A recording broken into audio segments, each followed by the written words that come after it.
Alright, what's up guys? In this video I'm going to be doing some multivariable calculus here. We're going to be talking about triple integrals again.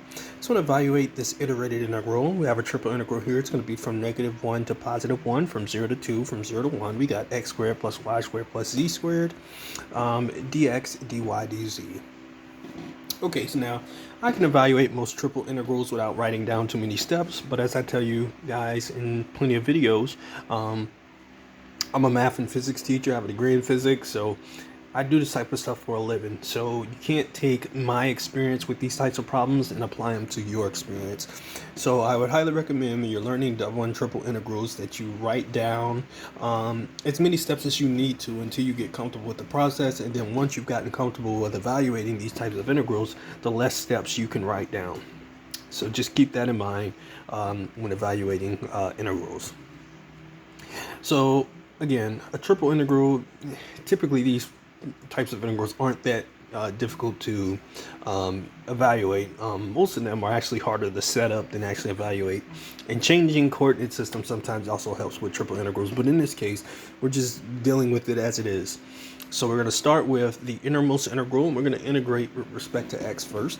And again, I can do this without writing down too many steps, but for the purposes of the video, I'll write down some steps here. So we're going to start with the innermost integral.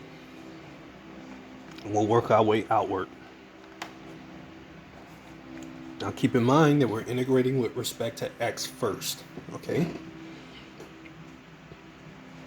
So we'll go ahead and do that, and then that'll give us what our double integral will be. Now, it works out perfectly, especially with double and triple integrals, or really any integral, to be honest, where the lower limit of integration is 0, or when it's 1, it just makes the integration so much easier. So since we're integrating with respect to x here, remember we're treating y and z as a constant, so we're still evaluating from 0 to 1, but we're treating these two as a constant since we're integrating with respect to x. So it's clear to see that when we evaluate from 0 to 1, we're just going to get 1/3. Now, since it's from 0 to 1, this is just going to be plus y squared and then plus z squared. And then this would be dy dz. So the integration of x was very easy. Okay.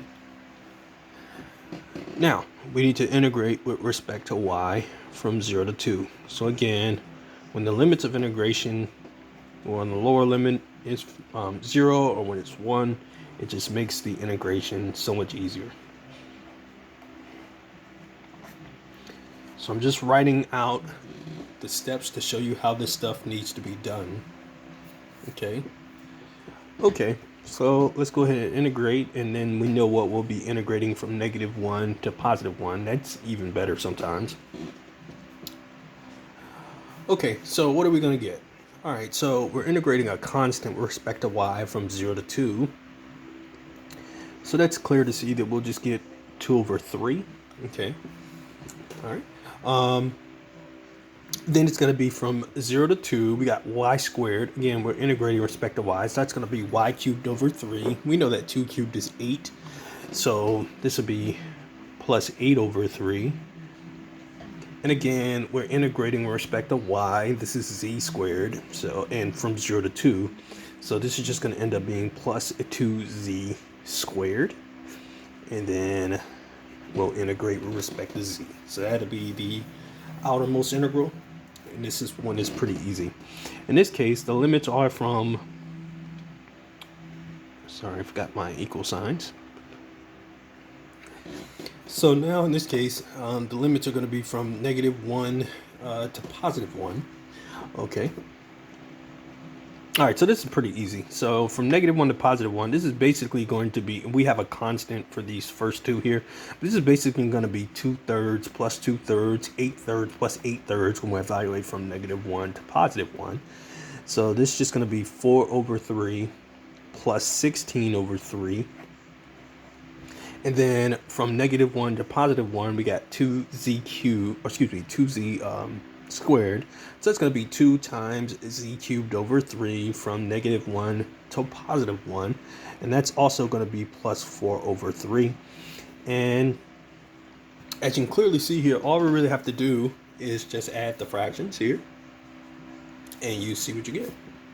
So notice that we have common denominators, which is great. We don't have to use a calculator because we know we need common denominators to add and subtract fractions. We don't need to do that here. We can just add the numerators. The denominator stays the same. So it's going to be 4 plus 16, which is 20. Add 4 to that. So you get 24 over 3. 24 divided by 3 is 8, which is the answer for this triple integral. So your final answer here for this triple integral is going to be 8. So this triple integral was pretty easy. They won't all be this easy. Let me make that perfectly clear. But you can always make any math problem harder, so I don't think I'm really saying anything there. Vector calculus and physics in general can get quite difficult depending on what you're talking about. So I don't think I'm saying anything by saying that problems can get harder. But I think this is a good starting problem if you're learning these types of integrals for the first time. All right, so let me circle that for you, and that's going to be your answer. So if you have any questions about how I arrived at my answer here for this triple integral, please let me know. I'll be more than happy to talk about it. I'll see you guys next time. Y'all take care.